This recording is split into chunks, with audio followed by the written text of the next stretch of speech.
സുഹൃത്തുക്കളെ, നിങ്ങളൊരു കാര്യം പറഞ്ഞു. 67 കോടി രൂപ മുടക്കി നമ്മളെ തിരുവനന്തപുരത്ത് ഒരു റോഡ് ചെയ്തു കേട്ടോ, ഒരു മാസം മുന്നേ.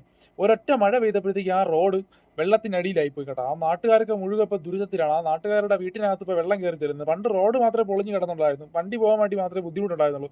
അടുത്ത് പരിസരത്ത് കിടക്കുന്ന വീട്ടുകാർക്കൊന്നും വലിയ പ്രശ്നമില്ലായിരുന്നു കേട്ടോ. പക്ഷേ ഇപ്പം റോഡെല്ലാം അടിപൊളിയാക്കിയപ്പോഴത്തേക്ക് ആ റോഡിന്റെ പരിസരത്ത് കിടക്കുന്ന, സമീപത്ത് കിടക്കുന്ന ആളുകളുടെയൊക്കെ വീട്ടിനകത്ത് വെള്ളം കയറി കേട്ടോ. വീടിനകത്ത് ഇപ്പൊ ടാങ്കാണ്. മുറ്റം മുഴുവൻ ടാങ്കായിട്ട് കിടക്കുകയാണ്. വെള്ളം ശേഖരണത്തിന്റെ, എനിക്ക് തോന്നുന്നു ഈ സർക്കാരിന്റെ എന്തെങ്കിലും പുതിയൊരു സ്കീമായിരിക്കും. എല്ലാവരുടെ വീട്ടിലും കുറച്ച് വെള്ളം ശേഖരിച്ച് ഭൂമിക്കടിയിലോട്ട് വിട്ട് കിണറിലേക്ക് വെള്ളം കൂട്ടാനുള്ള എന്തെങ്കിലും ഒരു ടെക്നിക്കായിരിക്കും. അല്ലെങ്കിൽ ഇത്രയും കോടിയൊക്കെ മുടക്കി നമ്മൾ സർക്കാർ ഒരു കാര്യം നമ്മൾ ചെയ്യില്ലല്ലോ.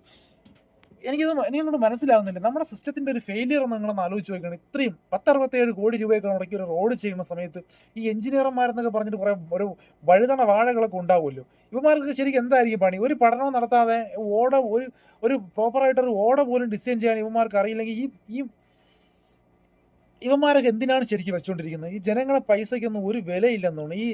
ഇവരുടെയൊക്കെ ധാരണ എന്ന് പറയുന്നത്, ഈ ഖജനാവ് എന്ന് പറയുന്നത് ഏതെങ്കിലും കിണർ പോലെയാണ്. ആവശ്യത്തിന് പോയി കോരിയെടുത്ത് അവരുടെ കാര്യം കഴിഞ്ഞു. ഇപ്പോൾ 67 കോടി എന്ന് പറഞ്ഞാൽ എത്ര കോടി മുടക്കിയിട്ടുണ്ടെന്ന് ദൈവത്തിന് തന്നെ അറിയാം. അങ്ങനെയാണല്ലോ നമ്മുടെയൊക്കെ റോഡിൻ്റെയൊക്കെ അവസ്ഥ. കാണാനൊക്കെ ഭയങ്കര ഭംഗിയുണ്ടാവും ഒരാഴ്ച കഴിയുമ്പോഴത്തേക്ക് ആ റോഡങ്ങ് മൂഞ്ചി കിട്ടും. നിങ്ങൾ രാഷ്ട്രീയം മാറ്റി നിങ്ങൾ ജസ്റ്റ് ഒന്ന് ആലോചിച്ച് നോക്കണം. നമ്മുടെ കേരളത്തിൽ ഒരു വർഷത്തിൽ 6 മാസം മഴ കിട്ടും. അപ്പോൾ ഒരു റോഡ് ചെയ്യുന്ന സമയത്ത് ഇത്രയും കോടിയൊക്കെ രൂപയൊക്കെ മുടക്കി ഒരു റോഡ് ചെയ്യുന്ന സമയത്ത് ഒരു പഠനവും ഇല്ലാതെ അവിടെ വരുന്ന വെള്ളം എങ്ങോട്ട് ഒലിച്ചു പോകുന്ന പോലും മുൻകൂട്ടി കാണാനോ അതിന് വേണ്ടിയിട്ടുള്ള ശാശ്വതമായ ഒരു പരിഹാരം ഉണ്ടാക്കി കൊടുക്കാനോ കഴിയാത്ത എന്ത് എഞ്ചിനീയറിംഗ് ആണ് ഇപ്പോൾ നമ്മുടെ നാട്ടിൽ നടന്നുകൊണ്ടിരിക്കുന്നത്? നിങ്ങളൊന്ന് ആലോചിച്ച് നോക്കണം. നമ്മളിത് വല്ലതും പറയുമ്പോഴത്തേക്ക് പിടിച്ചങ്ങ് സംഖ്യ ആയിക്കളയും. ഈ സംഖ്യയാണ് എന്ന് പറഞ്ഞിട്ട് കുറേ പന്നിക്കുണ്ടായമാരട്ടോ കേട്ടോ. എന്തെങ്കിലുമൊക്കെ നമ്മൾ പറഞ്ഞു കഴിഞ്ഞാൽ നമ്മളെ പിടിച്ചങ്ങ് സംഖ്യ ആയിക്കളയും. നിങ്ങൾ എന്നെ ജസ്റ്റ് ഒന്ന് ആലോചിച്ചു, രാഷ്ട്രീയം പറയുകയൊക്കെ മാറ്റി വെച്ചിട്ട് നിങ്ങൾ ജസ്റ്റ് ഒന്ന് ആലോചിച്ച് നോക്കിയാണ്. ഇത്രയും കോടി രൂപയൊക്കെ മുടക്കി ഒരു മാസം തികയാതെ ആ റോഡ് വെള്ളത്തിനടിയിലായി പോകുമെന്ന് പറയുമ്പോഴത്തേക്ക് ഇപ്പൊ ആരെ കാണിക്കാൻ വേണ്ടിയിട്ടാണ് ഈ കൊട്ടിഘോഷിച്ച് ഈ ഉദ്ഘാടനമൊക്കെ നടത്തി? ഇലക്ഷൻ ആയതുകൊണ്ടായിരിക്കുമല്ലോ, ഇലക്ഷൻ വരാൻ വേണ്ടി പോകുമല്ലോ. അപ്പം നമ്മൾ അത് ചെയ്തു എന്ന് കാണിക്കാൻ വേണ്ടിയിട്ടൊക്കെ ആയിരിക്കും. വല്ലാത്തൊരു അവസ്ഥ തന്നെയാണ് നമ്മുടെ കേരളത്തിന്റെ ഒരു അവസ്ഥ എന്ന് പറയുന്നത്. പറയാതിരിക്കുക, ഇത്രയും ആൾക്കാർക്ക് ഇത്രയും ഈ ഈ രാഷ്ട്രീയക്കാരും ഈ ഉദ്യോഗസ്ഥന്മാരൊക്കെ വിചാരിക്കുന്നത് അവർക്ക് മാത്രമേ ബുദ്ധിയുള്ളൂ, ബാക്കിയുള്ളവരൊക്കെ മണ്ടന്മാരാണെന്നാണ്.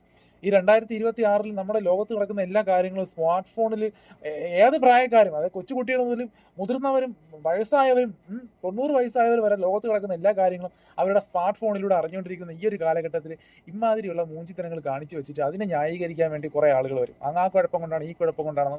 ഇവരുടെയൊക്കെ ധാരണ എന്ന് പറയുന്നത് നമുക്കാർക്കും ബുദ്ധിയില്ല, ഇവർക്ക് മാത്രമേ ബുദ്ധിയുള്ളതാണ് കേട്ടോ.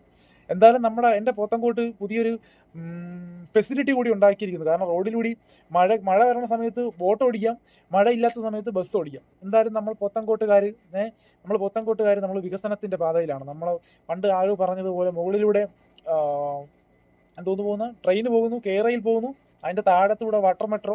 അപ്പം അതുപോലെയാണ് ഇവിടെ. നമ്മൾ മഴ പെയ്യുന്ന സമയത്ത് നമ്മൾ വാട്ടർ മെട്രോ ഓട്ടിക്കും, നമ്മൾ ബോട്ട് വിടും. അത് മഴ തീരുന്ന സമയത്ത് നമ്മൾ അതുവഴി KSRTC ബസ് വിടും. നമ്മളെ പോത്തൻകോട് പൊളിയാണ്, വേറെ ലെവൽ.